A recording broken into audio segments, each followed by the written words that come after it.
Bonsoir à toutes et à tous. Bienvenue. Bonsoir. On voit des visages que l'on connaît. C'est vraiment agréable de vous retrouver pour ce 4e rendez-vous mensuel, le rendez-vous du maire.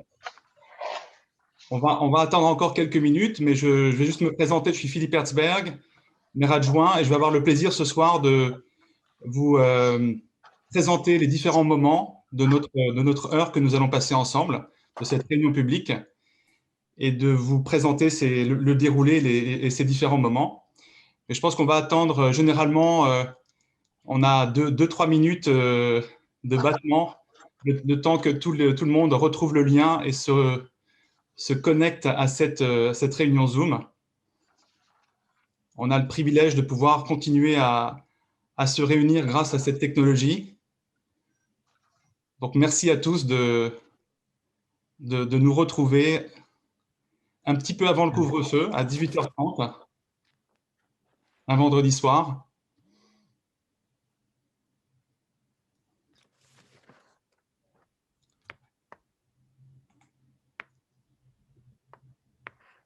Alors, il y a juste une petite, pendant qu'on attend, une petite astuce, certains d'entre vous la connaissent déjà.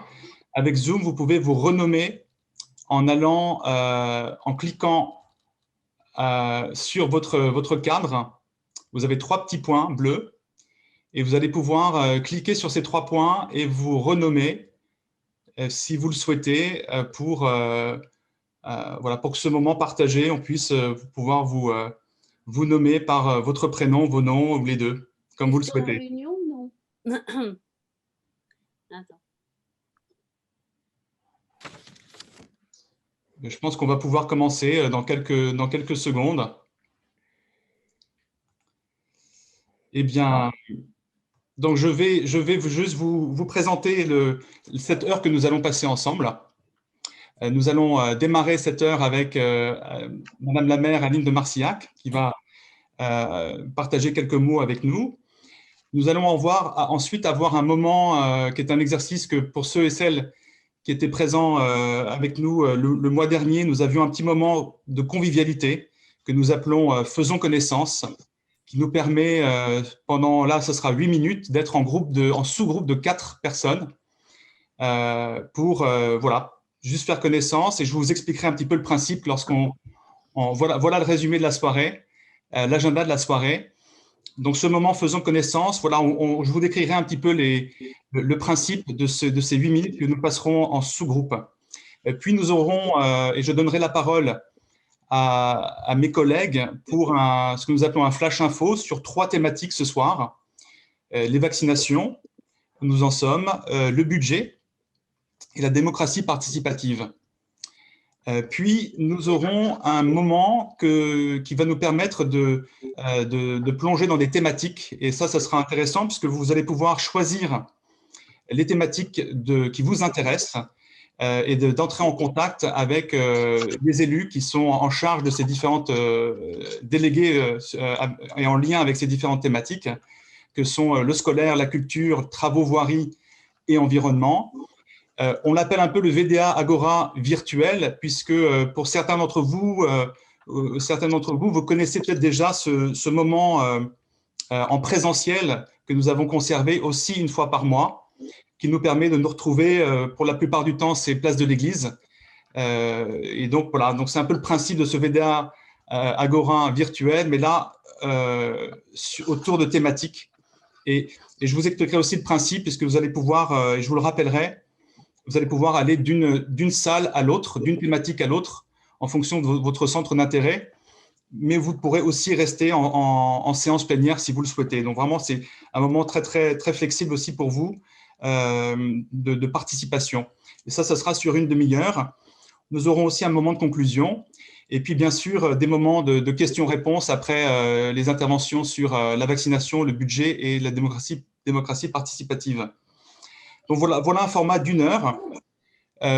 Bien sûr, ceux qui le souhaitent pourront rester un petit peu plus longtemps et on sera ravis de rester avec vous pour ceux d'entre nous qui pourront rester un peu plus longtemps que l'heure impartie.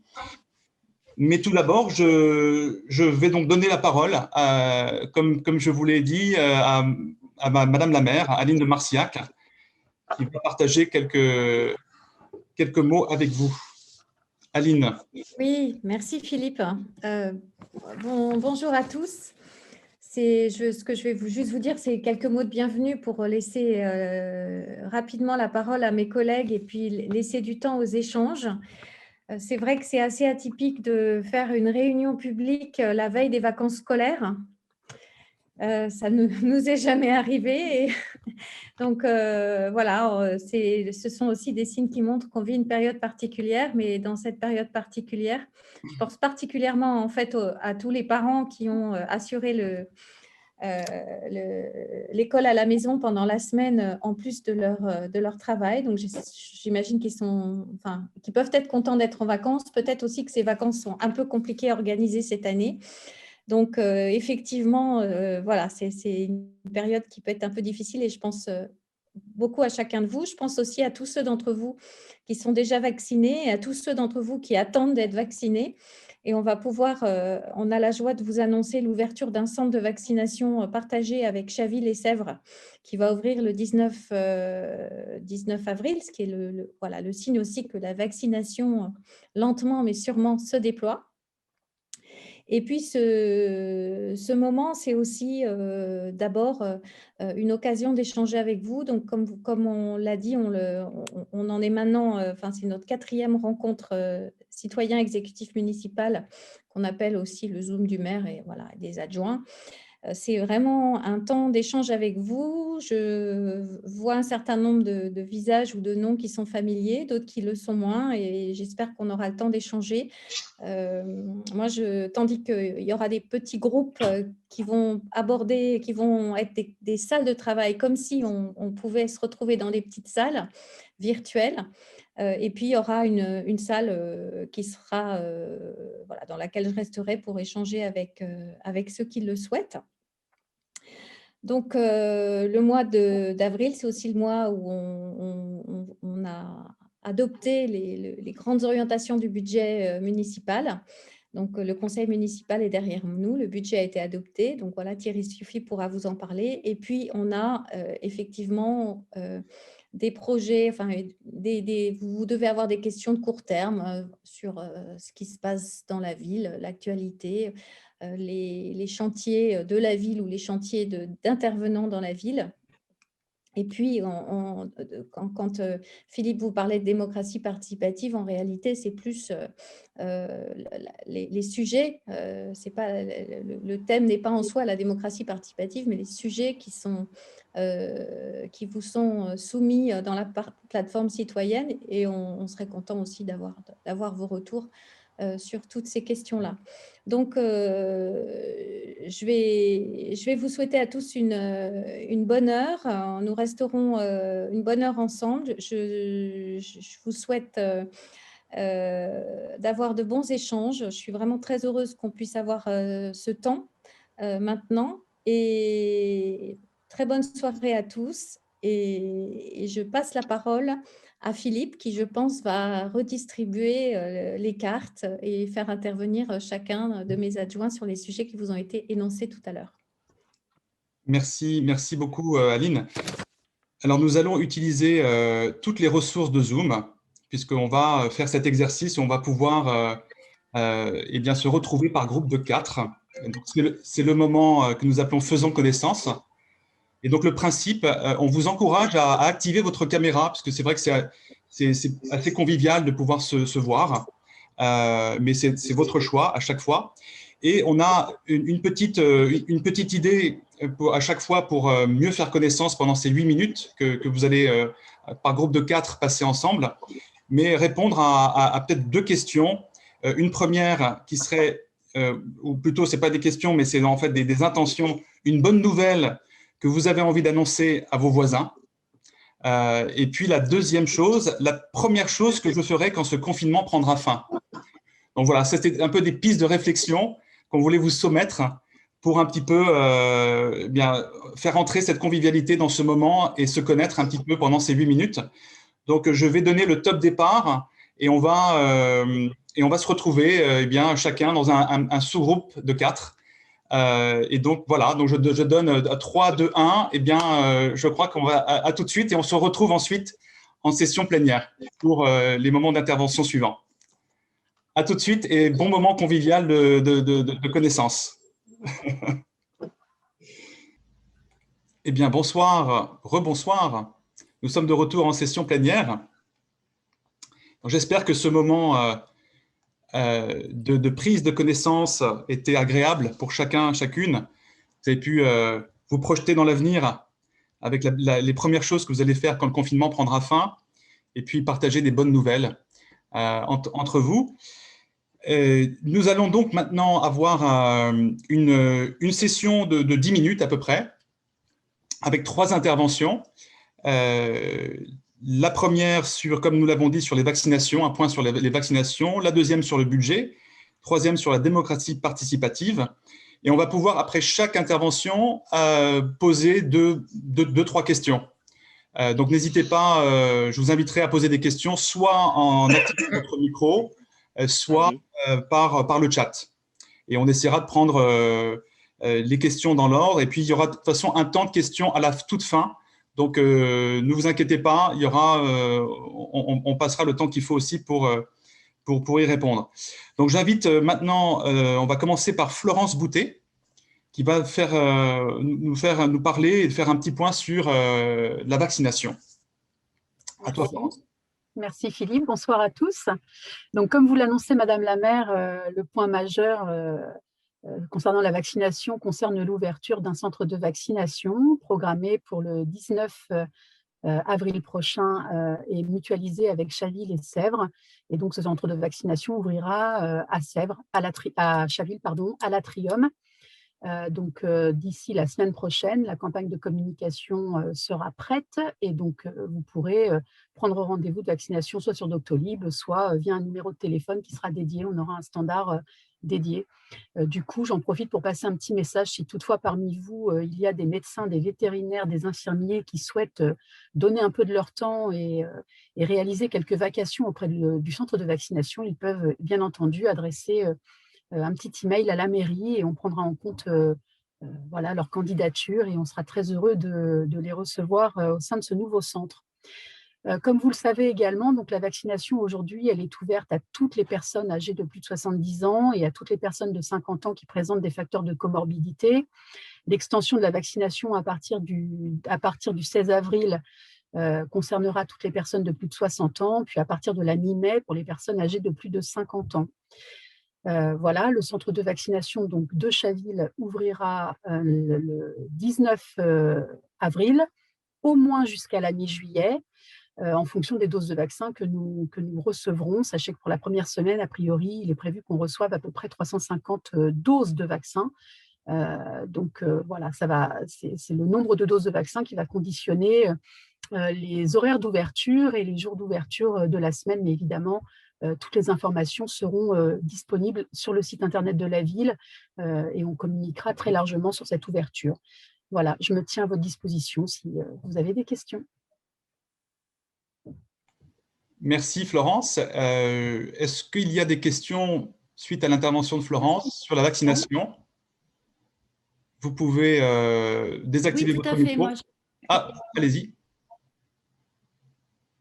J'ai une question assez bateau, assez classique. Dans les centres de vaccination, il semblerait que souvent des gens aient des contretemps de dernière minute. Est-ce qu'il y aura un numéro qui permettra de s'inscrire au cas où, pour des désistements, que les doses entamées ne soient pas perdues et qu'on puisse éventuellement s'y rendre au pied levé, bien qu'on ne soit pas dans les critères? Alors absolument, madame, nous allons ouvrir une liste d'attente. On est en train de réfléchir à la priorisation, puisqu'il faut malgré tout quand même justifier les vaccins qu'on utilise. Et on pourrait donc recenser en premier lieu tous les personnels, les agents municipaux qui sont en contact avec les enfants, comme le personnel de crèche, les ATSEM, les gens qui travaillent dans les écoles. Et puis petit à petit, bien entendu, on va ouvrir une liste d'attente pour permettre de ne perdre aucune dose, puisqu'il n'est pas question effectivement qu'on laisse une dose s'échapper. Il faut de toute façon que les gens qu'on appellera soient très réactifs et en général, c'est en effet en fin de journée. Mais cette liste sera bien établie. D'accord. Parfait, merci beaucoup. Merci pour votre question. Juste un petit rappel, si vous n'intervenez pas sous forme de question, merci d'éteindre votre micro, juste pour le confort d'écoute pour tous. Merci beaucoup. Florence, moi j'aurais bien aimé, Dominique Claudius-Petit, j'aurais bien aimé pouvoir te demander de quelle façon les gens qui ont été, comme nous, qui ont été pris en charge par le centre de vaccination de Garches, car nous avons plus de 75 ans, de quelle façon ceux qui ont plus de 75 ans et qui habitent Sèvres ou qui habitent Chaville ont été pris en compte jusqu'à présent. Moi, je sais que je dépends maintenant de Garches, je ne dépendrai pas donc de Chaville, je n'ai pas aucune raison d'aller sur Chaville. Mais comment les choses vont-ils bouger évidemment pour tous ceux qui sont familialement attachés à un centre plutôt qu'à un autre? Alors, en fait, les personnes qui ont pris un premier rendez-vous de vaccination, en général, ont obtenu aussitôt et dans le même temps le deuxième rendez-vous. Et donc, ces personnes-là vont retourner dans le centre de vaccination qui les a vaccinés la première fois. En revanche, pour les nouveaux, c'est-à-dire que quand on va ouvrir le centre à Chaville, des nouvelles personnes qui ne sont pas encore vaccinées, qui n'ont pas encore de rendez-vous, vont pouvoir prendre rendez-vous. Et donc, toutes ces personnes-là obtiendront un deuxième rendez-vous également à Chaville pour éviter aux gens d'aller se balader dans différents centres de vaccination. Je pense que les personnes de Sèvres et de Chaville étaient plutôt orientées jusqu'alors vers le centre de vaccination de Boulogne-Billancourt que celui de Garches. Je ne sais pas si ça répond à votre question, mais… Merci Florence. Je vous en prie. Merci pour cette question. Peut-être une dernière question sur cette thématique et on pourra y revenir enfin. Florence, non, c'est une question nous sommes deux. Allez-y. Oui, bonsoir Florence, c'est Laurence. Bonsoir. Savez-vous si le centre de vaccination de l'Atrium est référencé auprès du site Covid List qui gère également les listes d'attente des personnes pouvant bénéficier d'une dose en dernière minute? Alors, honnêtement, je l'ignore. Je sais qu'il est référencé sur le site de l'ARS. Donc, je ne sais pas si Covid List référence ce centre de vaccination.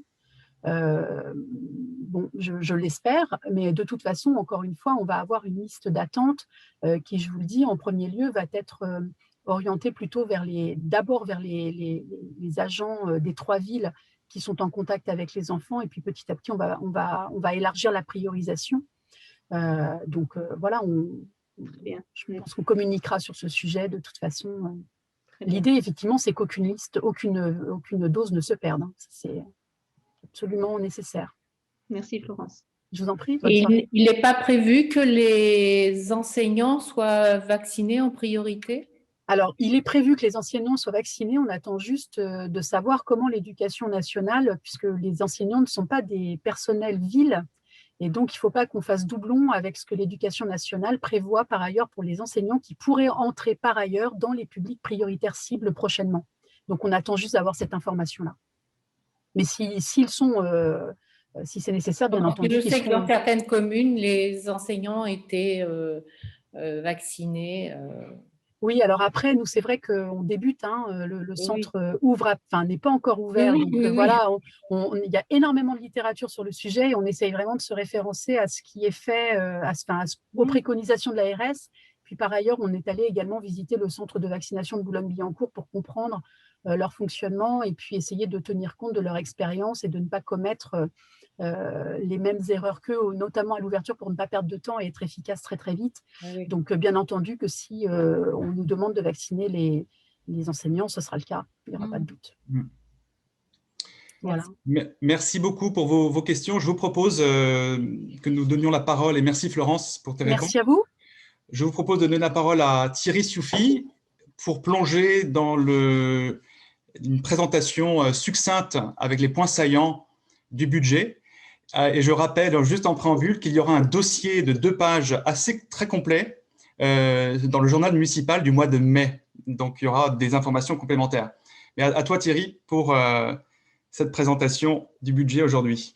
Oui, bonsoir à tous et à toutes. Bon, effectivement, c'est une plongée, on va faire une plongée courte. Je pense que mes mes camarades de jeu ont voulu me lancer un défi pour vous parler du budget en 3 minutes. Donc, bon, évidemment, ce n'est pas possible. Donc, je vais vous donner les grandes tendances, les grands éléments qui soutiennent ce budget 2021, qui est important. Bon, d'abord, je commencerai en vous disant que nous avons hérité d'une situation très saine au niveau de la commune, puisqu'on a un niveau d'endettement qui est faible, en tout cas très inférieur aux communes qui nous ressemblent. On est à 425 € par habitant, là où la moyenne est à 850 € par habitant. Donc, l'héritage est bon, ce qui nous permet tout de suite de lancer un certain nombre de programmes d'investissement. Donc, dans le budget 2021, pour vous donner les grandes masses, nous avons, avec le budget des communes, fait d'un budget de fonctionnement et d'un budget d'investissement. Nous avons 16 millions sur le budget de fonctionnement, nous avons 11 millions sur le budget d'investissement. Et évidemment, l'orientation que nous donnons en 2021 dans un contexte qui est assez identique à celui de 2020, c'est-à-dire un contexte assez contraint où nous avons moins de recettes puisque les services de la ville qui sont ouverts à l'ensemble du public ne fonctionnent pas, les piscines, les locations de salles au château, donc ça, ce sont des recettes pour la ville. Et donc, il faut bien sûr contenir un tout petit peu nos budgets de fonctionnement pour que les équilibres soient respectés et que nous restions dans des équations gérables. Mais en même temps, il faut à la fois servir le quotidien. Servir le quotidien, c'est amener des repas à domicile, c'est accompagner toute la démarche Covid, vous l'avez vu au travers des masques, mais il y a beaucoup d'actions qui sont menées, sur lesquelles d'ailleurs le département apporte son soutien et son obol, puisque nous avons des subventions qui ont été apportées dans le cadre de la période qu'on vient de traverser.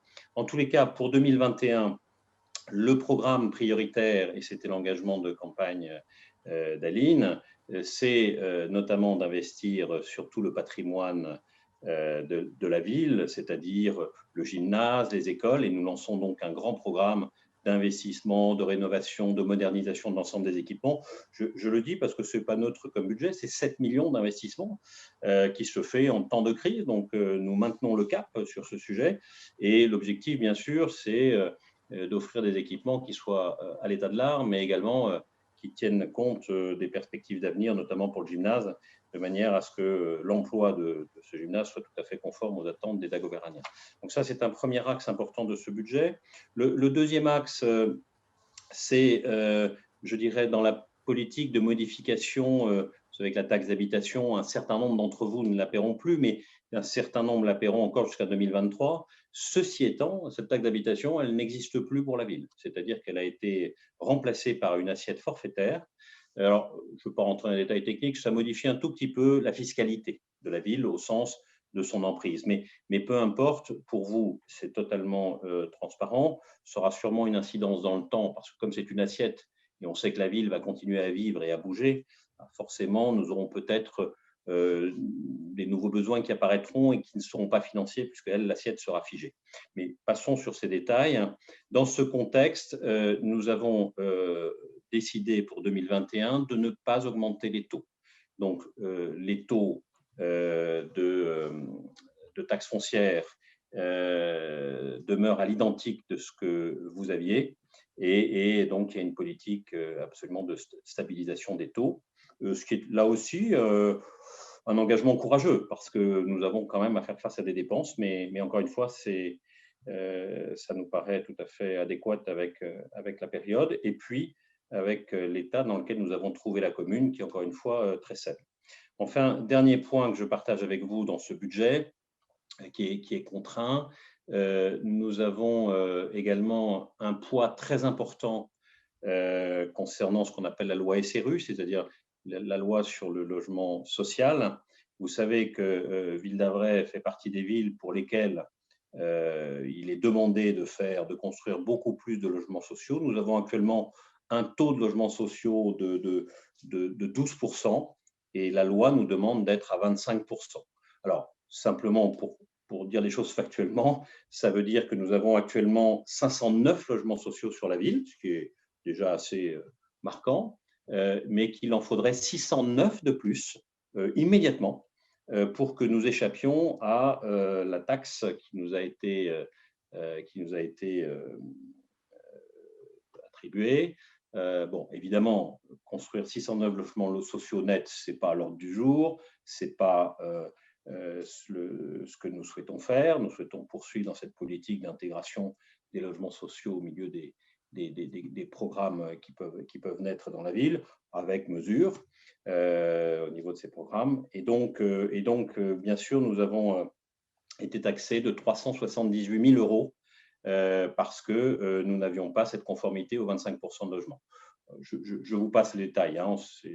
Aline a écrit tout ce qu'il fallait au préfet pour justifier, pour expliquer, pour demander. Voilà. Mais la réponse est sans appel. Alors, 378 000 € pour vous donner un point de repère, un point de fiscalité. Supposons que nous voudrions augmenter la fiscalité, ce qui n'est pas du tout à l'ordre du jour, c'est 250 000 €. Voilà. Donc, en gros, on est taxé d'1,5 point, 2 points de fiscalité. Voilà. Alors, ça, évidemment, ça pèse dans le contexte de gestion de la ville et il nous faut gérer ce sujet-là avec agilité et habileté. Voilà, je n'irai pas plus loin parce que je peux vous en parler pendant des heures, mais je crois que mes camarades voulaient me bisuter, donc ils sont bien arrivés. Je vous passe la parole pour les questions s'il y en a. Merci beaucoup Thierry pour cette plongée et ces points saillants. D'ailleurs, je vous invite, si vous avez des questions un peu plus techniques et vous souhaitez aller un peu plus dans le fond du sujet, Thierry est souvent donc, au VD Agora, donc en présentiel. Et puis, vous pouvez aussi à tout moment prendre des rendez-vous, des permanences avec chacun de nous, et y compris avec Thierry Soufi, pour aborder des sujets un peu plus précis. Mais pour aujourd'hui… Comme tu l'as dit, nous aurons une publication au mois de mai très complète sur le budget. Hein. Oui, voilà. Exactement. Il y aura donc un dossier. Là, pour aujourd'hui, est-ce qu'il y a des questions que vous souhaiteriez poser à Thierry Soufi sur le budget qui pourraient intéresser finalement tout le monde? Est-ce qu'il y en a? Vous désactivez le micro et sinon nous passons à… J'en ai une. Oui. Alors, je sais pas si ça va intéresser tout le monde, mais c'est juste pragmatique. L'amende, le coût de 300 000 et des poussières, est-ce que c'est déductible? Je pense que voilà, c'est juste pour savoir si c'est déductible de l'impôt ou pas, ou ça rentre, parce que une amende normalement n'est pas déductible, donc évidemment ça coûte encore plus cher au final. Non, en fait, c'est pas une amende, c'est une taxe qui est octroyée à la ville. Alors, elle n'est pas déductible, c'est-à-dire elle se calcule selon des règles standards, et donc nous, il y a un coefficient majorateur qui nous est appliqué de 70%, qui correspond à la pénalité de la ville eu égard au nombre de logements qu'elle a et le nombre de logements qu'elle n'a pas. Et puis, par contre, il y a des mécanismes de déduction, c'est-à-dire si vous faites des constructions qui font l'objet d'une approche ou sociale ou décarbonée, il y a des choses qui permettent de jouer pour réduire la part de cette taxe. Mais pour tout vous dire, l'année dernière, on avait déjà une taxe attendez, 378, on avait 300 000 € de taxes l'année dernière, donc celle-ci est encore plus forte, et on a pu déduire l'année dernière de l'ordre de 160 000 € par des jeux, des mécaniques de gestion, etc. Cette année, on est en train de regarder comment on peut, non pas s'affranchir, mais en tous les cas faire passer un certain nombre de dépenses en déduction de cette taxe. Pour tout vous dire, en ce début d'année, compte tenu du cas de contrainte, pour l'instant, je n'ai pas énormément de pistes. Mais de toute façon, s'il y en a, on les prendra, soyons certains. Merci. Merci Thierry. Merci pour votre question. Aline, tu voulais ajouter quelque chose? Oui, je voulais ajouter que si dans la plénière, des participants ont envie de poser des questions particulières sur les mécanismes SRU, je serais contente d'y répondre. Merci Thierry. Merci. Je vous propose, puisque le temps est imparti, et on veut aussi avoir du temps de qualité en sous-groupe dans ces sessions thématiques. Et on a une dernière intervention de la part de Luc de Noirmont et Joël Pastré sur la démocratie participative. Donc, Luc et Joël, je vous donne la parole. Ce sera que Luc. En l'occurrence, bonsoir à tous. Pour parler démocratie participative, je vais évoquer 4 points avec vous. D'abord, c'est un parti pris fort de la nouvelle équipe municipale autour d'Aline de Marcillac que de renforcer les interactions entre citoyens et élus avec un double enjeu. Vous, citoyens, être mieux informés, comprendre, contribuer, pouvoir vous approprier les décisions prises sur les projets majeurs qui vous concernent. Et puis nous, en tant qu'élus, c'est mieux agir, informer, répondre à vos véritables attentes et prioriser nos actions. Et puis c'est aussi, quand on est à la ville d'Avray, c'est préserver la première richesse de notre village, c'est la capacité à dialoguer entre nous et avec l'acceptation d'avoir des avis divergents et de le faire dans l'écoute, le respect et la recherche constructive pour trouver les bonnes solutions. Quelque part, c'est marginaliser le plus possible les réseaux sociaux à tonalité un peu populiste. C'est quand même mieux de pouvoir interagir, gérer comme nous le faisons à Ville d'Avray, dans ce sens-là. C'est aussi vous rappeler que chaque citoyen, que pour nous, excusez-moi, il est important pour vous de pouvoir nous solliciter, ça a été dit tout à l'heure, à tout moment. Donc, les rendez-vous individuels, les rendez-vous collectifs, et ça, n'hésitez pas. La troisième chose, c'est de souligner combien, nous sommes attachés en tant qu'élus, conseillers délégués, d'animer quotidiennement ce lien avec vous à travers les projets que nous portons. Et notamment, pour être plus efficace, nous interagissons en équipe en essayant de rassembler toutes les compétences et notamment dans nos relations avec les associations, les parents d'élèves, et je remercie ceux qui sont là ce soir, les seniors, la jeunesse, et puis aussi, tant que faire se peut, ça a été évoqué tout à l'heure, de faciliter au mieux la bonne gestion des travaux sur la ville. Enfin, le dernier point sur la plateforme citoyenne. D'abord, c'est de rappeler que c'est vraiment un dispositif complémentaire, qui vient en plus de tout ce qui existe en termes d'interaction. C'est votre outil citoyen, à la fois pour traiter les problèmes d'actualité de moyen et long terme. Et puis, c'est de dire que l'intelligence collective, elle a une sacrée valeur ajoutée et qu'elle ne peut que faire du bien dans les prises de décision qui nous incombent. Alors, les résultats, cette plateforme, après 3 mois et demi, parce que c'est un bébé encore, qui progresse tous les jours, c'est un succès pour 4 bonnes raisons. La première, vous êtes déjà 735. La deuxième, c'est que sa représentativité est assez remarquable parce qu'elle permet vraiment de compléter ce qui nous manquait, c'est-à-dire toute cette tranche d'âge des moins de 50 ans qui n'avaient pas l'habitude de s'exprimer. Et là, ça permet, toute cette majorité silencieuse, de pouvoir le faire.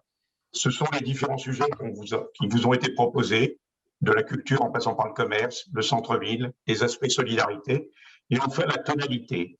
Une tonalité qui permet à chacun de pouvoir s'exprimer avec sa spécificité. Alors certains, je le sais, ont parlé d'enfumage, de gadget marketing. Il n'en est rien. Il y a un engagement du maire, Aline de Marcillac, à ce que tout projet soumis à la concertation voit l'expression de celle-ci impacter les décisions prises. Et pour l'illustrer, c'est déjà vous, en tant que citoyen, qui avez choisi le nom de cette plateforme. C'est vous qui avez choisi le thème à l'appel de la forêt pour le concours FETA. Ce sont les commerçants de notre ville qui ont choisi les dates des travaux de la rue de Saint-Cloud afin de préserver au mieux leur activité. Et vous savez que l'activité clé pour les commerçants, c'est entre septembre et décembre. Et c'est ce qu'on fera entre septembre 2021 et janvier 2022. Et concernant les projets en cours, pour finir, il y en a 3. Sur la réserve citoyenne, vous êtes déjà 48 à vous être portés candidats. Et ça, c'est le signe d'une belle solidarité, puisqu'on retrouve des seniors comme des jeunes inscrits, une solidarité intergénérationnelle. Et maintenant, on va pouvoir travailler sur des missions autour des seniors et autour des jeunes, de l'aide aux jeunes. Sur la rue de Saint-Cloud, les réponses aux questionnaires que vous nous avez faites nous ont permis de nourrir le cahier des charges qui est transmis au département. Je rappelle qu'il est maîtrise d'ouvrage et qu'un projet vous sera présenté fin mai. Enfin, sur l'évolution du centre-ville, plus de 700 d'entre vous ont exprimé par différents canaux leur point de vue, donc 40% par la plateforme.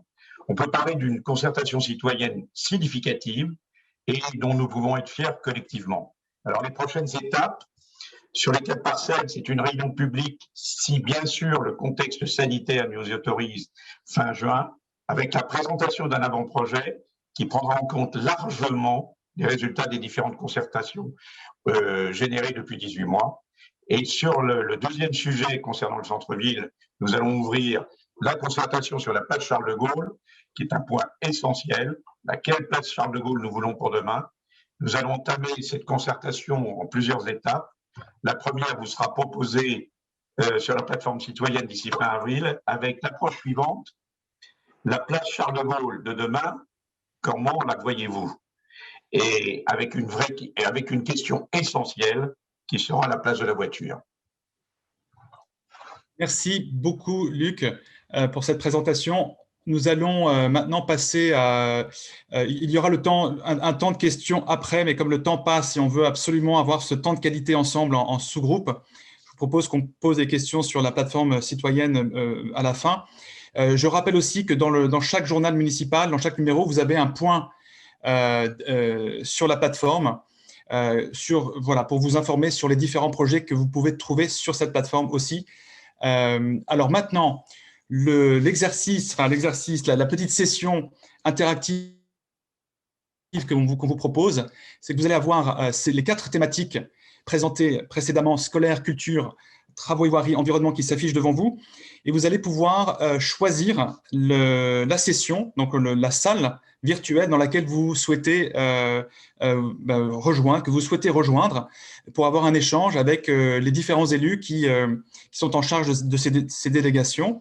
À tout moment, vous pouvez éventuellement changer si vous le souhaitez et automatiquement, vous reviendrez au bout de… On va réduire un tout petit peu parce que le temps imparti est moindre que prévu initialement, mais on va se donner 10-15 minutes sur ces thématiques par sous-groupe. Donc, vous allez être invité dans quelques instants à choisir votre thématique. Donc, voilà, normalement, vous avez un choix qui s'affiche devant vous. Est-ce que ça fonctionne? J'espère que ça fonctionne et que… Alors, c'est optionnel aussi. Hein, si vous préférez être en session plénière, vous restez en session plénière. Alors, je vous vois tous. Nous sommes toujours en session plénière.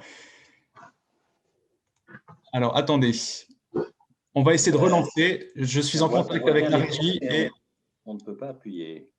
Alors, attendez. On va essayer de relancer la possibilité de choisir pour chacune la thématique qui vous intéresse. Le clic était inopérant par moment. Ah, alors attendez. Oui. Juste quelques secondes, le temps qu'on fasse un petit reboot. Très bien. Et ça devrait marcher. Voilà, c'est bien. En attendant, on te voit en plein écran, Philippe, c'est magnifique.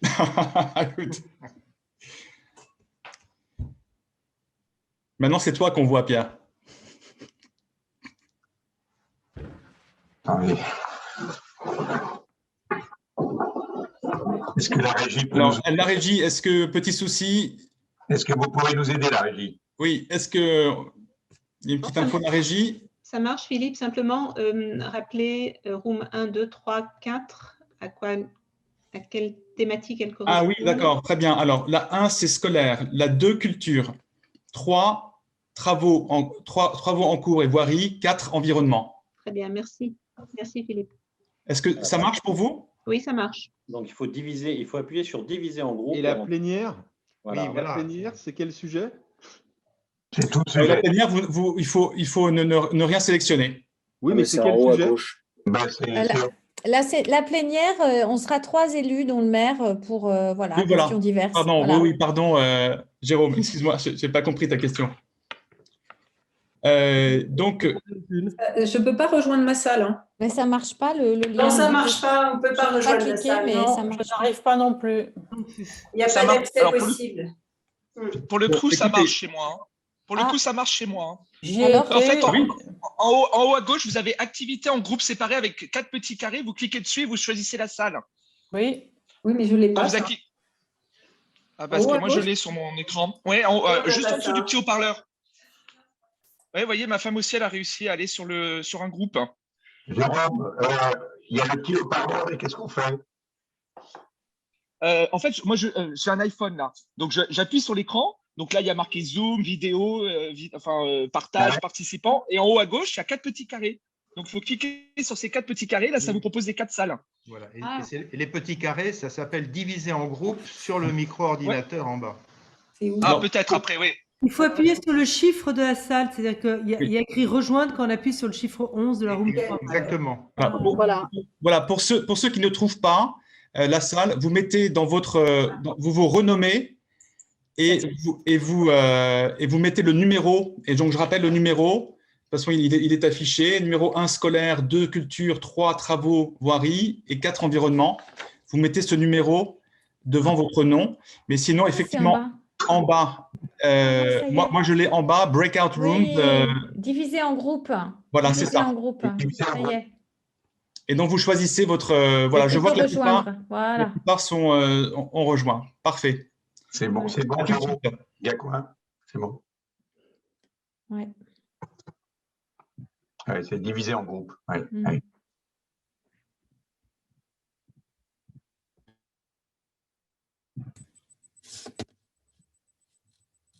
Alors… En fait, tout le monde est dans la 3. Il y a beaucoup de monde dans la 3, ouais, en effet. Moi, j'allais aider Denise, elle est toute seule là, dans la 2. Normalement, il y avait Françoise. Ah, il y a Françoise. Non, non, bah, c'est bon. Alors, nous avons en plénière…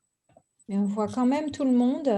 On voit quand même la galerie. Non, non, on est 27. On n'est plus que 27 participants là, dans notre plénière. Donc, voilà, messieurs, mesdames, si vous avez des questions. Très bien. Alors, on peut essayer de savoir, donc, dans la plénière, qui est resté comme élu. Donc, il y a Florence, Luc, Aline. Valérie. Et Valérie, d'accord. OK. On ne peut pas se passer de l'écran là pour arriver à voir tout le monde, en fait. Voilà, notre régie. Voilà, c'est quand même plus sympa. Bon. C'est quand même plus sympa. Donc, bonjour à tous les membres de ce petit groupe, pas si petit. Est-ce qu'il y a des sujets particuliers que vous voulez voir abordés? Voilà, des questions que vous pouvez avoir. Voilà, ce qui a fait que vous êtes là aujourd'hui et les questions auxquelles vous vouliez avoir des réponses. Je vois des têtes familières, des gens plus rarement, d'autres plus souvent. Oui, Robert. Robert, tu actives ton micro. Ouais. Bonsoir à tous. J'ai une question très générale, mais je n'ai peut-être pas suivi des choses ces derniers temps. À propos du centre-ville, oui. Il y a un an, avant l'épidémie, tout ça, nous avons participé à pas mal de groupes. Il y a eu des débats, des discussions, chacun a donné son avis. Est-ce qu'en quelques mots, vous pouvez nous dire où on en est? Alors, peut-être je peux répondre, c'est OK pour toi, Luc? Oui, vas-y. Alors, en fait, on a mis à profit en temps masqué depuis un an. Pour être tout à fait clair, on n'a pas perdu une seule minute, mais on a fait travailler beaucoup de gens. On a fait travailler déjà les élus municipaux en leur demandant de faire une synthèse de tout ce qu'ils avaient entendu pendant les deux ateliers de concertation, les ateliers de concertation, les réunions publiques et la campagne électorale qui a fait du centre-ville un enjeu important, et de faire une synthèse de tout ce qui avait été entendu. Ça a été une première chose, et de se dire à partir de là, on repart pas.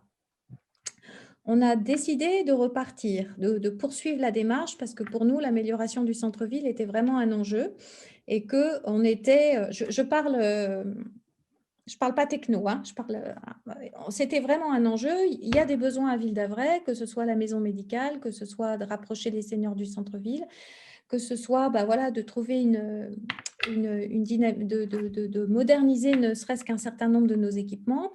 Il y a plein de façons de moderniser un centre-ville. Nous, on a pris une voie, voilà, c'est la voie qu'on a prise.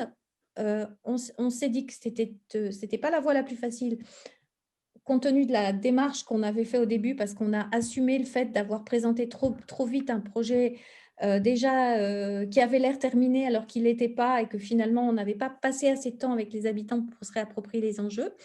Donc après qu'on ait fait ce travail de synthèse dans lequel on a, je crois, retracé beaucoup des forces et des faiblesses du projet initial, on a demandé à partir de ce projet au groupement qui avait été sélectionné dans le cadre du concours de retravailler sur leur copie. Mais bon, et puis on les a laissés faire. Et dans le même temps, enfin, on leur a demandé s'ils étaient d'accord pour retravailler leur copie avec une constructibilité, une densité donc beaucoup plus basse que celle qui apparaissait dans les projets initiaux. Et puis, ce qu'on a fait aussi, c'est qu'on a, là encore, et ça, je salue le travail qui a été porté par Luc de Noirmont, on a voulu renouer le dialogue avec les habitants de la ville. Et c'est pour ça qu'on a, sachant qu'on était en période Covid et que c'était assez compliqué, qu'on avait pour seul outil que les outils numériques. Et donc, on a travaillé sur la plateforme, sur l'élaboration d'une démarche de concertation au travers de la plateforme citoyenne, et puis avec également un certain nombre d'échanges en visio avec des groupes d'habitants pour entendre quelles étaient les attentes, les besoins des habitants sur différents sujets. Et en fait, donc cette première phase de concertation, elle s'est traduite par d'abord toute une présentation sur les enjeux. On s'est fait aider, hein, voilà, on y a mis beaucoup de temps, beaucoup d'énergie. On s'est aussi fait aider même sur le choix des mots, sur comment rendre accessibles des enjeux urbains qui sont vraiment compliqués. Et on a donc présenté ces enjeux, invité les Dagovéraniens à se positionner sur les différents enjeux, et puis on a travaillé sur un questionnaire. On a également eu un dialogue avec un certain nombre d'associations de la ville, avec des groupes divers et variés. Et là, on a un petit peu la synthèse de tout ce qui a été dit. Et cette synthèse, on doit, alors je passerai la parole à Luc qui redonnera les étapes, mais elle a servi à nourrir les échanges avec le groupement, et fin juin, le groupement doit nous proposer un projet qui tient compte d'un grand nombre des remarques qui ont été faites pendant ces différentes étapes, et qui va nous permettre d'avancer avec l'idée que, du coup, à la suite de cette rencontre, de cette réunion publique de fin juin, eh ben, on puisse avancer sur des permis de construire, etc. Donc vraiment, on aura mis à profit une année entière pour dialoguer avec tous les partenaires, les habitants de la ville, dont c'est le centre-ville, quelles sont les attentes des habitants pour améliorer le centre-ville, nos partenaires institutionnels, et puis je peux vous dire qu'on est toujours en débat avec la préfecture sur l'agrément des logements, etc. Notre architecte des bâtiments de France, qui a aussi une compétence urbanisme, qui donne aussi son avis sur l'ensemble du projet. Bien sûr, nos partenaires institutionnels et le groupement qui est lauréat du concours et qui a très, très largement accepté de retravailler son projet. Voilà. Alors, Luc, tu veux continuer ? Ah, il est au téléphone. Non. Tu veux nous donner 2 mots sur les éléments, plus précisément les éléments de concertation ? Oui, ce que je veux, d'abord, je pense que tu as dit l'essentiel, c'est que, donc, ce qui est important, c'est que ce que les Dagovéraniens aussi ont exprimé pendant cette phase de concertation citoyenne que nous avons initiée ou relancée avec la plateforme depuis décembre, et dans les débats qui se sont dégagés, il y avait aussi de dire, bien sûr, ce sujet centre-ville, il ne se résume pas à ces 4 parcelles. Il intègre, bien entendu, toute la réflexion de la place Charles de Gaulle de demain. Donc, c'est pour ça, si vous voulez, que sur le plan calendrier, on a d'abord abordé effectivement les 4 parcelles, mais que le sujet de l'évolution de la place Charles de Gaulle, et avec des questions, je dirais notamment, comme je rappelais tout à l'heure, sur la place de la voiture, vont être primordiales et déterminants pour l'évolution de celle-ci. Ça, c'est un point important. Donc ça va être, je dirais, soumis à concertation à partir de fin avril avec une première étape. On donnera un certain nombre d'éléments, notamment sur l'histoire de cette place, hein, ce qu'elle a été, les fonctions telles qu'elle remplit aujourd'hui, et puis notamment la réflexion sur le stationnement, sur le marché, sur les circulations douces avec les centres. Donc, c'est ce qu'on va proposer en termes de première approche à chaque citoyen. Et comme l'a redit Aline, l'objectif, c'est vraiment un avant-projet remanié à la lumière de toutes les remarques et faisant la bonne synthèse. Donc, prévu pour fin juin. Est-ce qu'il y a d'autres questions? Oui, moi, est-ce que, voilà, moi, Violaine Ducrot, voilà, moi, je vois que vous dites que vous avez passé 1 an à concerter. On a l'impression que c'est long. Moi, je trouve que c'est pas long. 1 an, c'est pas beaucoup pour 4 parcelles qui sont à des points clés de la ville.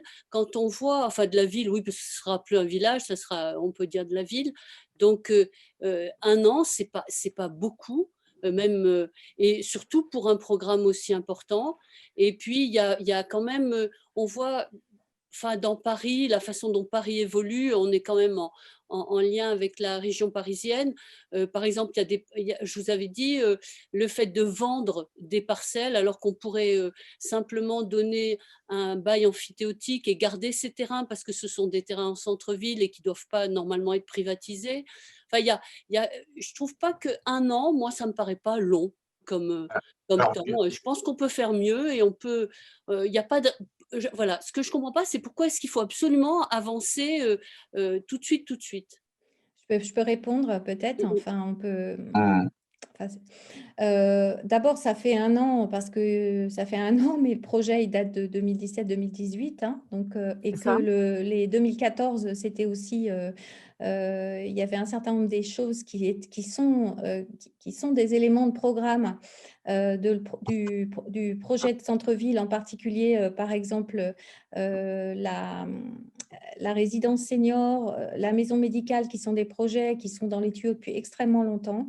Donc, peut-être qu'il y avait une autre façon de faire. Peut-être qu'on aurait pu faire mieux. Peut-être qu'il y a plein de peut-être. Simplement, il y a un moment, eh bien, on a une responsabilité qui est de porter l'avenir de la ville. Et à un moment, il faut prendre des décisions, parce que le drame, c'est les décisions qu'on ne prend pas. Ce n'est pas les décisions qu'on prend. Et à mon avis, évidemment, il y aura toujours des choses qui déplairont dans ce projet. Mais je crois évidemment qu'on aurait pu choisir une autre méthode, mais je crois que là… Parce qu'il n'y a pas eu de concertation. Attends, je finis. On a le mérite d'avancer et on a rencontré beaucoup de gens. Alors après, il y a des critiques qui vont rester parce qu'effectivement, dans les choix qui vont être faits, eh ben, il y a des choix qui ne correspondront pas à des demandes de certains.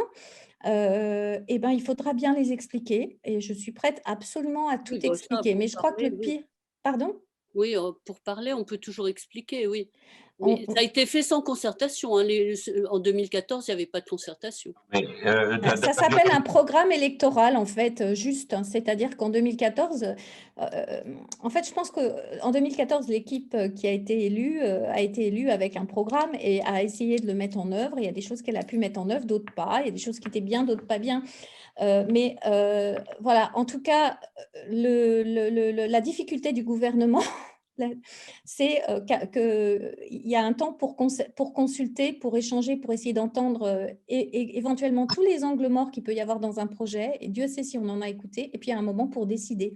Et je pense que le pire, ce serait de ne pas avancer sur ce projet parce qu'il y a des gens qui l'attendent. Voilà. Alors, ce qui est vrai, c'est qu'on a vraiment entendu la crainte sur la densification et qu'on a vraiment travaillé sur un projet qui est peu dense.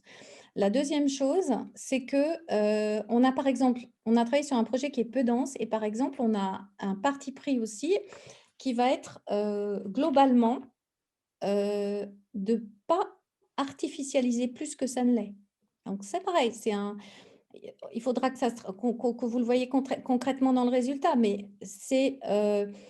Là aussi, c'est assez audacieux parce que du coup, on va vraiment veiller à protéger les espaces verts, voire à en restaurer, et également à ne pas artificialiser, à limiter l'artificialisation des sols. Ensuite, vous posez la question de la vente. Il faut savoir que on n'est pas… enfin, dans une ville, sa vie, on a… Au cours de l'histoire de Ville d'Avray, il y a eu régulièrement des terrains achetés, des terrains vendus. Je prends l'exemple de la maternelle Alphen. La maternelle Alphen, elle appartenait à la ville. Elle a été vendue à un promoteur qui a construit un immeuble qui a permis de financer la rénovation de la maternelle Alphen. Et puis, entre-temps, on a… il y a d'autres choses qui ont été achetées. Il y a la maison forestière qui a été achetée par GPSO.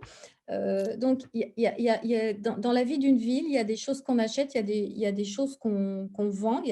Et c'est… J'allais dire, la ville évolue. Alors, est-ce que c'est effectivement des bijoux de famille? OK.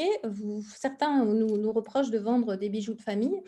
En fait, c'est quand même aussi pour faire des équipements pour la ville et tout le monde va être bénéficiaire. Et c'est aussi avec ce qu'on va dégager le modèle économique est quand même important.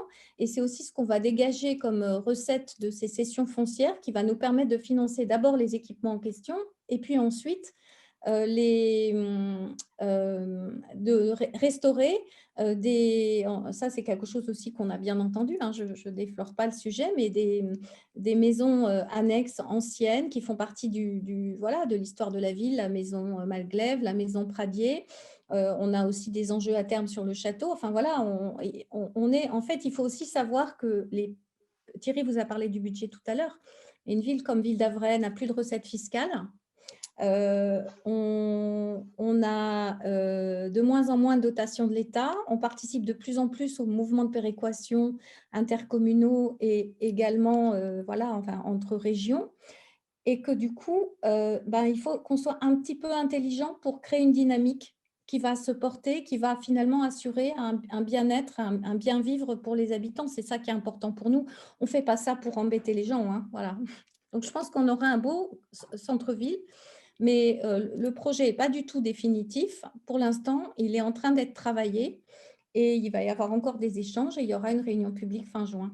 Voilà. Et puis, on peut ajouter que le projet centre-ville, il est loin d'être achevé parce qu'il y aura toute la réflexion sur la place Charles de Gaulle, donc qui va vraiment être un temps long. Et on a même minimisé notre délai de concertation, notre durée de concertation quand on parle d'1 an. Il faut plus parler de 18 mois de 2 ans, en fait, réel, depuis le moment où ça a vraiment démarré sur les 4 parcelles. En réalité, si je peux me permettre, en réalité, on a commencé en 2018. Oui. Et enfin, Flo, on peut dire à tout le monde aussi que ce qui est ressorti de la concertation, et vraiment ça, c'est les citoyens, ce sont les citoyens qui l'ont exprimé, c'est que sur l'aspect programmatique, je dirais de la dimension à ce niveau-là, on peut dire qu'il y a vraiment un consensus. Sur la… Bon. Excuse-moi, Violaine, j'aimerais… chacun a son point de vue, mais aujourd'hui… D'accord, quand on dit consensus, il y a plus de 80% des gens qui ont été d'accord sur l'aspect programme. En revanche, comme a dit Aline, il y a eu un certain nombre de remarques sur la densification, les points architecturaux, et tout ça est traité et sera géré et notamment intégré, et gérer le futur avant-projet qui sera présenté, sur lequel les équipes, je dirais, travaillent. Fin juin, illustrera notamment cet aspect-là. Oui, parce que juste après, je ne dirais plus, la maison forestière, ce n'est pas un enjeu terrible. Alphen, ce n'est pas un centre-ville. Donc voilà, c'est vrai qu'il faut comparer ce qui est comparable. Vous vendriez l'église, vous vendriez, il y a la Poste, mais la Poste ne vous appartient pas, vous ne pouvez pas la vendre. Donc voilà, il y a des… Et la mission d'une municipalité, Violaine, n'est pas de collectionner les bijoux de famille, c'est le service public. Non, mais de rester propriétaire de ce qui est le cœur.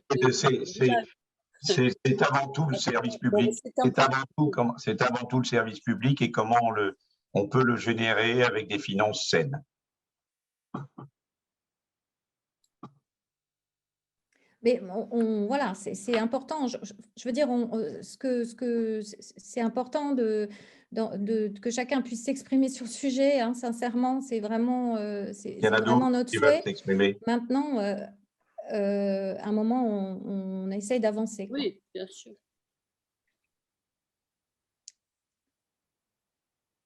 Est-ce qu'il y a d'autres sujets? Après, il y a des questions dans la conversation. Dans les conversations, j'en vois deux qui ont été posées. Une par H. Kerneis, 29. Est-ce que je peux la poser? C'est sur GPSO. Peut-être que dans le dernier numéro de Ville d'Avray Info, vous avez éprouvé le besoin de présenter GPSO d'Agoveranien. Si en plus du conservatoire, d'autres équipements, infrastructures étaient mutualisés, médiathèque, équipements sportifs, on peut rêver. Peut-être que GPSO serait moins un mystère pour les habitants, ne le pensez-vous pas? Mais hélas, manifestement, on n'en prend pas le chemin. Et puis, le premier étage de la Poste, bon, voilà, justement, on va en faire quelque chose. Alors, sur le GPSO, vous voulez, voilà, je peux répondre à la personne qui a posé la question. Eh bien, c'est grâce à GPSO nous a permis de financer beaucoup de choses dans la ville qu'on n'aurait pas pu financer sinon, et en particulier l'entretien de la voirie. Le conservatoire est mutualisé, puisque notre conservatoire, il s'appelle Chaville Ville d'Avray, il est mutualisé. Et en fait, on n'a pas mutualisé nos équipements sportifs ou culturels, la médiathèque et autres, parce que pour l'instant, c'est important, c'est utile d'en avoir dans la ville et la ville s'en félicite. En revanche, on a des partenariats avec les villes voisines, par exemple des tarifs communs, des partages par exemple, des communes qui n'ont pas de piscine et qui viennent utiliser la piscine de Ville d'Avray, etc. Et moi, il y a cet espace sportif Marcel Beck qui est très, très peu utilisé par les Dagovéraniens, qui appartient à GPSO et qui peut être utilisé par tout le monde. Mais vous posez la question de la mutualisation. En fait, il y a ces équipements qui sont des équipements de proximité qu'on pourrait peut-être plus mutualiser, c'est vrai, mais GPSO n'a pas la compétence sur ces équipements. En revanche, on mutualise beaucoup de choses qui ne se voient pas. On mutualise, par exemple, les agents qui traitent, qui instruisent les dossiers d'urbanisme, on les mutualise avec Marne-la-Coquette. Également, les gardiens du cimetière. On mutualise des policiers municipaux avec Sèvres et avec Marne-la-Coquette. Donc, en réalité, il y a un mouvement lent mais sûr de mutualisation avec les villes voisines, et en particulier qui se fait sur des équipements existants, sur des compétences existantes, mais surtout sur des compétences nouvelles. Parce que, par exemple, il y a des sujets qu'on va avoir à gérer qui vont nous sauter à la figure dans les années qui viennent et dont on ne s'est pas encore vraiment emparé. Je pense à la sécurité informatique. Vous avez vu que toutes les villes, les hôpitaux se font hacker. Nous, on n'a pas la dotation qu'on reçoit de l'État, elle ne nous permet pas de financer en plus des services, des compétences qui, en fait, ne font qu'augmenter. Donc, il faut qu'on soit plus intelligents ensemble et c'est comme ça qu'on s'organise. Là, on travaille actuellement avec les villes voisines, par exemple, pour notamment mutualiser un certain nombre de sujets qui touchent au numérique et à l'informatique. Et voilà, il y en a plein d'autres. La politique de la ville, les caméras de vidéo protection qui ont été mises en place, elles l'ont été avec GPSO. Donc, en fait, on peut partager le stock, c'est-à-dire nos équipements, etc. Mais pour l'instant, GPSO n'en a pas les compétences. En revanche, pour ce qu'on a à faire de plus en plus en termes de proximité sur des compétences nouvelles, sécurité informatique, etc., la mutualisation, c'est vraiment la solution. Et pour autant, il va toujours falloir qu'on garde la proximité. Nous, notre ADN, et on le voit en ce moment, et on voit à quel point l'environnement institutionnel est difficile à comprendre. Eh ben, nous, il faut qu'on arrive à garder la proximité. Voilà, c'est… Oui, je peux intervenir? Oui, je vous avais pas… Oui, si je peux me permettre, votre problématique dans le numéro de GPSO, c'était de rendre visible justement GPSO. Et effectivement, si les gens avaient ne serait-ce qu'une carte de médiathèque commune avec je ne saurais quelle ville ou de piscine, ce serait tellement plus simple. C'est une très bonne idée, en tout cas. Par contre, on va dans le sens inverse apparemment. Parce que moi, pourquoi vous dites ça? Non, on ne va pas du tout dans le sens inverse. Il y a un exemple très visible qui est le Palais des Sports d'Issy-les-Moulineaux, où il y a quelques années figurait le nom des villes de GPSO sur le fronton de cet espace, le Palais des Sports, et elles n'y sont plus. Voilà. Alors, je vais vous Et donc, répondre moi, j'ai là-dessus. pu échanger avec les gens du stade Marcel Beck qui, effectivement, Ouais, me disent bon. aussi la même chose. Ouais. C'est-à-dire qu'il y a une remunicipalisation, c'est-à-dire des guerres picrocolline, le parochialisme qui reprend le dessus, etc. Et donc, voilà, aller à la piscine à Sèvres ou à Ville-d'Avray, voilà, c'est la même chose. Je veux dire, ça devrait. Bon, il y a des gestionnaires différents après parce que c'est sous-traité, d'accord, très bien. Mais enfin bon, on pourrait très bien envisager que le stock de bouquins de Sèvres puisse être consulté au même tarif par les gens de Marne-la-Coquette, ou, etc. Si je peux me permettre. Et ça rendrait visible, effectivement, GPSO. Et tant que c'est pas. Voilà, on est coincé. Alors, je ne connais pas les raisons. Hein. Bon, non, mais si je peux me permettre. Ce sont des querelles de ville entre vous. Non. Mais ce n'est pas grave, c'est comme ça. Pour si je peux me permettre, monsieur. Si je peux me permettre, sachez que justement, vous le verrez peut-être dans le budget, en tout cas, on change le logiciel de bibliothèque. Alors, ça peut paraître complètement anecdotique, mais il s'avère que le logiciel qui va être installé va permettre la mutualisation. Aujourd'hui, en fait, elle ne le permet pas. Très Donc, on va plutôt dans le sens, au contraire, je pense, sur certains services de la mutualisation. Donc, c'est une information que vous n'aviez peut-être pas, je me permets de vous la donner. Oui, tout à fait, oui.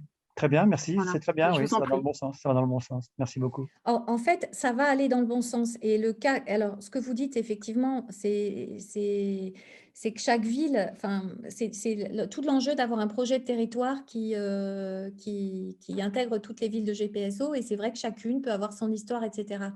Le Palais des Sports, c'est une histoire particulière parce qu'en fait, le Palais des Sports d'Issy-les-Moulineaux, il est lié au fait que Issy-les-Moulineaux, au moment de la création d'Arc de Seine, a énormément apporté à GPSO et donc a bénéficié de la construction du Palais des Sports qui, en réalité, n'a profité qu'à Issy-les-Moulineaux.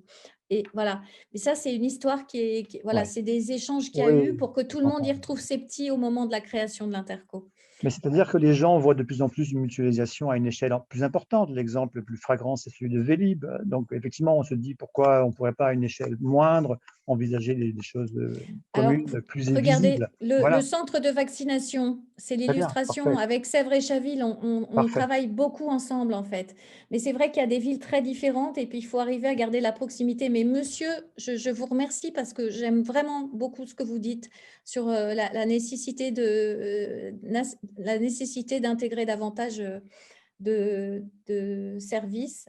Et puis, j'entends aussi, parce que c'était ça mon objectif, c'était de rendre GPSO plus visible. Et il y a un défaut de communication évident aussi au niveau de GPSO au sein du territoire. Et ça, je pense que les maires le savent. Voilà. J'en suis bien conscient. J'ai travaillé pour le journal de Boulogne-Billancourt. Vous avez l'air bien informé, d'accord. Ouais, voilà. voilà. Merci. Nous sommes revenus, en tous les cas, la culture. Ah, bienvenue. Peut-être d'autres gens.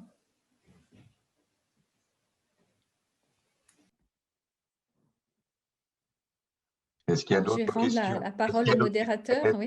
Il y a d'autres questions, éventuellement? Thierry, on ne t'entend pas. Tu parles sans micro. Thierry Siguier.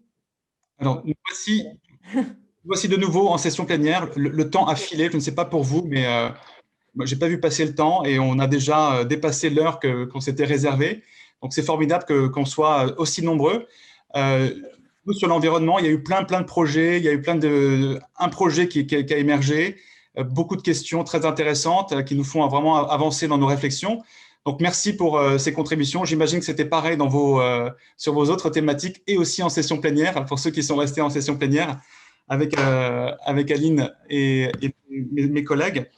Eh bien, ce moment ensemble touche à sa fin. Est-ce qu'on a quelques moments pour… on avait promis quand même de passer un petit peu de temps sur quelques questions.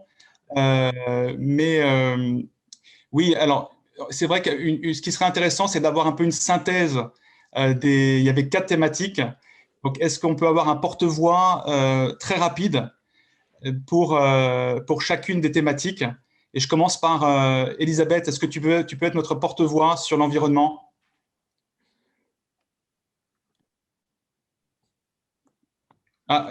Ton micro, Elisabeth. Pardon, excusez-moi. Sur l'environnement, les questions portent essentiellement sur une coordination plus plus travailler sur les différents partenaires qui œuvrent aujourd'hui, que ce soit Zéro Déchet, que ce soit les Incroyables Comestibles ou les éco-relais. Donc, une réflexion est à mener pour trouver une solution rapidement pour améliorer justement cette coordination et cette mise à niveau de communication entre l'ensemble des partenaires.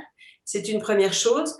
Le deuxième élément porte sur la question des déchets, collecte des déchets alimentaires, mais surtout possibilité d'une collecte de déchets verts à Ville d'Avray en porte-à-porte, parce qu'aujourd'hui, c'est un petit peu compliqué de mener dans les déchetteries nos coupes et tailles, surtout en période de mai à septembre.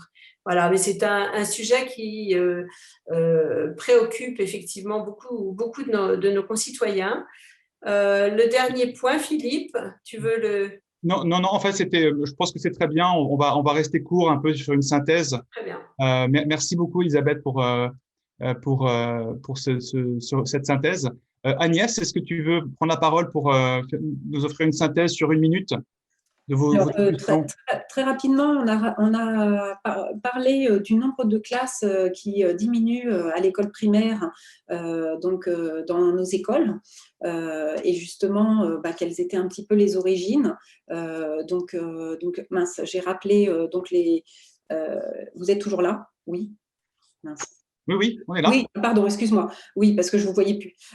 Donc, j'ai rappelé simplement ce qu'avait dit Madame Fils, l'inspectrice académique, à savoir que les gens avaient tendance de s'éloigner du 92, surtout les primo-accédants avec des jeunes enfants, parce qu'il y avait la cherté de l'immobilier, donc qui expliquait ça. Et puis, deuxième point, c'était les parents mettaient très rapidement leurs enfants dans le privé maintenant, parce que l'entrée en 6e était un peu compliquée. Et donc, maintenant, ils précèdent l'entrée en 6e pour mettre déjà des enfants dans le privé. Donc voilà, il y avait ces 2 explications. Ensuite, nous avons parlé des travaux du collège, du timing de ces travaux, du chantier, également du bruit qui pourrait en résulter pour les élèves et également du timing des bruits. Nous avons parlé du conservatoire, notamment donc pour les travaux du conservatoire et le souhait de mon groupe pour qu'il y ait une présentation qui soit faite de la même manière que le collège auprès des dagovéraniens.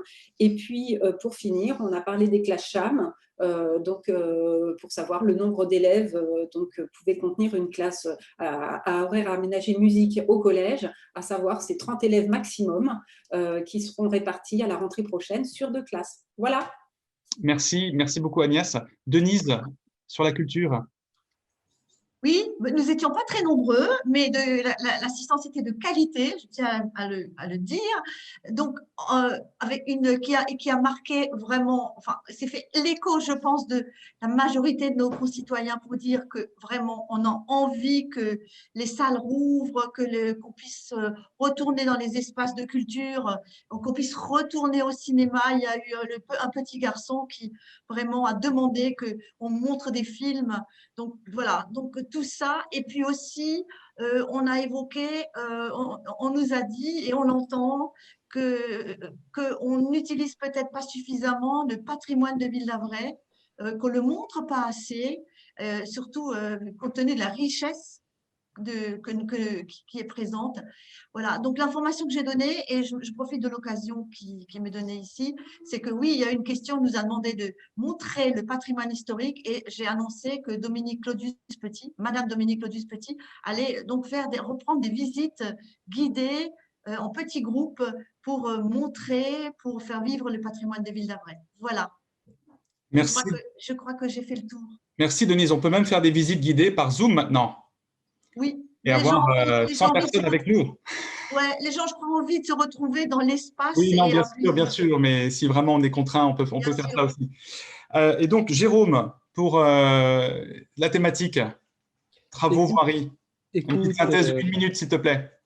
Ah non, mais moi, je vais être très rapide. Finalement, on a eu un échange tout à fait diversifié avec une demi-douzaine de personnes particulièrement intéressées par l'évolution de tous ces travaux dans la commune, et en particulier le nombre qui pourrait perturber quand même considérablement l'attractivité. On a fait un petit point sur le chantier Gessina, évidemment, le rôle de la commune dans la relation également avec les locataires, qui donnera lieu à une réunion le 15 de ce mois-ci. La rue de Saint-Cloud, la rue Pradier, évidemment, la dangerosité de nos rues aujourd'hui, dans lesquelles les gens continuent à conduire beaucoup trop vite. Et évidemment, le sujet de la sécurité, puisque la sécurité, c'est un problème qui est difficile à percevoir quand on n'est pas directement attaqué, victime, mais qui inquiète quand même. Donc, j'ai rappelé que nous avons une politique active en matière de caméras depuis quelques années, que c'est un phénomène récent, que nous aurons un deuxième policier municipal qui va nous rejoindre. Donc, c'est un sujet sur lequel on est très sensible. Merci beaucoup, Jérôme. Ça fait pratiquement 1h30 que nous sommes ensemble. Nous allons donner la parole à Aline de Marcillac pour un mot de la fin. En revanche, si vous souhaitez rester au-delà de 20h et que vous souhaitez continuer sur des questions avec les élus qui peuvent rester aussi, eh bien, s'il vous plaît, restez. Et juste avant de donner la parole à Aline, si vous souhaitez aussi nous proposer, par rapport au format que nous proposons pour ces rendez-vous du maire en Zoom, si vous avez des idées ou des propositions, vous nous faire part de votre ressenti. Et voilà, n'hésitez pas. L'idée, c'est d'améliorer de mois en mois ces rendez-vous pour qu'ils soient le plus interactifs, les plus conviviaux et qu'ils répondent au mieux à vos attentes et à vos questions. Aline, le mot de la fin. Merci à tous vraiment pour votre présence, pour votre engagement, pour votre ville et le fait que vous ayez comme ça accepté d'aller à notre rencontre. On en est vraiment très heureux et nous vous donnons rendez-vous très bientôt. Je crois que le prochain Zoom, il doit être le 7 mai. Et en tout cas, d'ici là, n'hésitez pas à venir vers nous, à solliciter des rendez-vous. On sera vraiment toujours content de pouvoir échanger avec vous pour faire avancer la ville que nous aimons tous. Je vous souhaite de continuer à bien prendre soin de vous et de vos proches. Encore un peu de courage et de patience pour ces semaines qui nous amènent vers une généralisation de la vaccination, mais qui nous demandent encore d'être particulièrement vigilants et de protéger les personnes que nous rencontrons, donc en continuant à porter le masque, bien sûr. Bonnes vacances aux enfants, aux petits-enfants et plein de bonnes choses à chacun de vous. Et je reste là pour parler avec ceux qui le souhaitent. Merci Aline. Et je précise aussi le VD Agora, place de l'Église, le 9 mai. C'est bien ça, Luc? Oui. Oui, le 9 mai, donc en présentiel, vous pouvez nous retrouver. Et puis toujours, bien sûr, des permanences. Et on fait des permanences en visio. Donc, vous pouvez avoir des rendez-vous en visio avec chacun d'entre nous sur des thématiques très précises sur les différentes délégations que nous portons. Donc, merci à tous, à toutes, et très bonne soirée. Et donc, on va laisser peut-être une petite pause de quelques minutes en attente. Moi, je vais rester aussi pour ceux qui le souhaitent. À bientôt. Merci Philippe. Merci. Allez.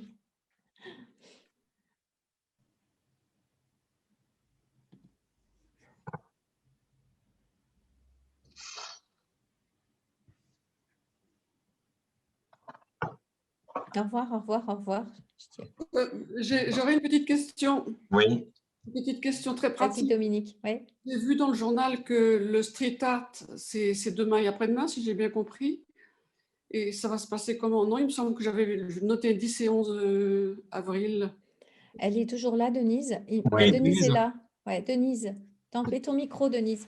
Qui a posé la question? Dominique Claudius Petit. Non, le 10 et 11 avril. Non, je crois que c'était le délai.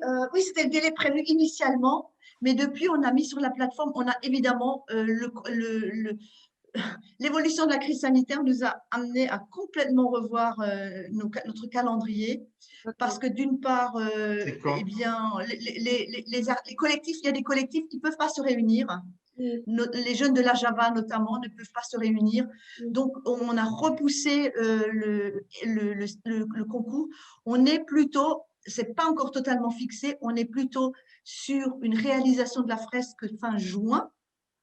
On s'adapte en permanence et on pense pouvoir montrer déjà les maquettes à la semaine, au week-end de l'environnement. Mais pour la fresque elle-même, ce sera plutôt du fin juin. D'accord, merci. Désolée, hein, Dominique, voilà. Mais enfin. Excusez-moi. Il y a une autre question sur le street art? Il y a art? une autre question sur autre chose. Oui, sur ce projet de street art, une équipe a été retenue. Il y a un groupe déjà qui a été sélectionné? Non, pour le moment, on est encore, parce que du coup, parce que les jeunes, enfin, les collectifs surtout n'ont pas pu s'organiser. Donc, on est encore dans la phase de soumission des projets et on a prolongé cette phase de soumission des projets jusqu'à fin mai pour permettre, voilà. Les jeunes peuvent encore candidater jusqu'à fin mai. Voilà, jusqu'à fin mai. Okay. On donnera une information plus précise dans les jours à venir. Mais les projets pourront toujours être déposés jusqu'à fin mai, absolument. D'accord, parce que j'ai moi-même croisé des jeunes qui effectivement n'étaient pas au courant et qui voulaient candidater. Donc, je pense qu'ils seront ravis de savoir qu'ils peuvent encore jusqu'à fin mai. Donnez-leur mes coordonnées ou les coordonnées de quelqu'un qui est sur la plateforme, mais qui n'hésite pas, on leur donnera tout. Donnez-lui plutôt mes coordonnées. Je les aiguillerai sur les personnes qui sont en charge au niveau de la mairie de l'organisation du street art et donneront tous les renseignements nécessaires. D'accord, merci beaucoup. C'est toujours ouvert, toujours ouvert. D'accord, ok. On a 30 mètres linéaires, donc il y a quoi faire. Parfait. Vous m'entendez? Merci pour vos questions. Oui, allez-y. Oui, moi, alors, c'est pas une question, moi, c'est un remerciement. Pourtant, j'en fais pas souvent. C'est à Florence Boutet que je voulais remercier. Parce que là, tout à l'heure, j'ai discuté avec Jérôme qui est… Alors, je sais, Aline, on parle de réseaux sociaux, mais Jérôme est complètement refuse d'aller sur les réseaux. Mais au moins, Florence Boutet a le courage d'y aller, de répondre et parfois de se prendre des scuds.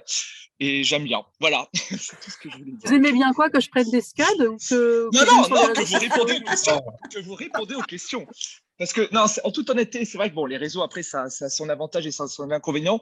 En toute honnêteté aussi, on n'arrête pas de dire que certains sites, je ne les citerai pas évidemment, mais que c'est un tissu de manchons, tout ça, c'est ceux qui n'y vont pas parce qu'il y a 80% de messages qui sont autres que agressifs et voire des messages très sympas. Et au moins, quand c'est agressif, au moins, vous répondez à certains, pas tous, mais à certains. Et ça permet parfois d'éteindre la flamme plutôt que de ça monte et qu'au final, ça se termine mal. Voilà. En fait, c'est mon avis personnel, Florence. Merci beaucoup. En tout cas, je ne fais qu'apporter, je pense, des éléments factuels destinés à apporter de l'information. Je refuse d'entrer dans toute discussion polémique avec qui que ce soit d'ailleurs. Voilà, et malheureusement, je n'ai pas autant de temps à passer sur les réseaux sociaux que d'autres. Mais quand j'y vais, j'essaye que mon intervention soit utile. Moi, juste pour réagir à votre remarque, Monsieur Lermine, avec ma casquette communication, moi, j'invite toutes les personnes, moi, je ne suis pas sur les réseaux sociaux, mais j'invite toutes les personnes à nous contacter par email en direct et à venir nous voir en mairie. Parce que parfois, c'est beaucoup plus simple qu'une conversation ou un échange sur les réseaux. Est-ce qu'il y a une autre question? Oui, mais… Bon. Non, on en discutera. Oui, mais j'aimerais bien en discuter avec vous. Donc, venez nous voir, venez nous rencontrer. Je viendrai vous voir, Monsieur Herzberg. Je viendrai vous voir. Avec plaisir. Est-ce qu'il y a une autre question? Je peux continuer alors. Je ne sais pas si. Après, nous, on va aussi dîner à un moment donné. Donc, est-ce que les gens vont me faire engueuler là. Non, mais si les personnes restent, c'est qu'elles ont peut-être des questions. Je vois Monsieur Lestrade, Michel Lestrade, vous avez une question? Non, donc les gens restent juste pour écouter peut-être d'autres questions. Alors, je regarde les noms. Monsieur Daniel Boulard. J'essaie de passer la parole pour avoir d'autres questions. Sinon, vos élus vont aller manger, accessoirement, et puis passer une soirée avec leur famille. Non, j'ai une soirée sur les réseaux, moi, ce soir. Donc... Sur les réseaux, si vous souhaitez. Salut à tous. Il n'y a pas Koh-Lanta ce soir? C'est pas Koh-Lanta ce soir? Comme j'ai eu le plaisir d'animer cette soirée, je vais rester jusqu'au bout. Donc, et je vais vous souhaiter à chacun une belle soirée, un bon week-end. Mais voilà, je vois, n'hésitez pas, on va donner juste 10 secondes pour encore une question. Merci Philippe pour ta première, c'était bien. Merci Julien. Alors Philippe, tu continues la prochaine fois? Non, on va passer le relais. On va tourner. C'est toi Agnès la prochaine fois. Ah bon, on m'a pas dit. Bon, ben écoutez, bonne soirée. Bonne soirée à vous. Bonne soirée, bon week-end. Merci pour ces échanges et vos contributions. Au revoir. Merci. Super.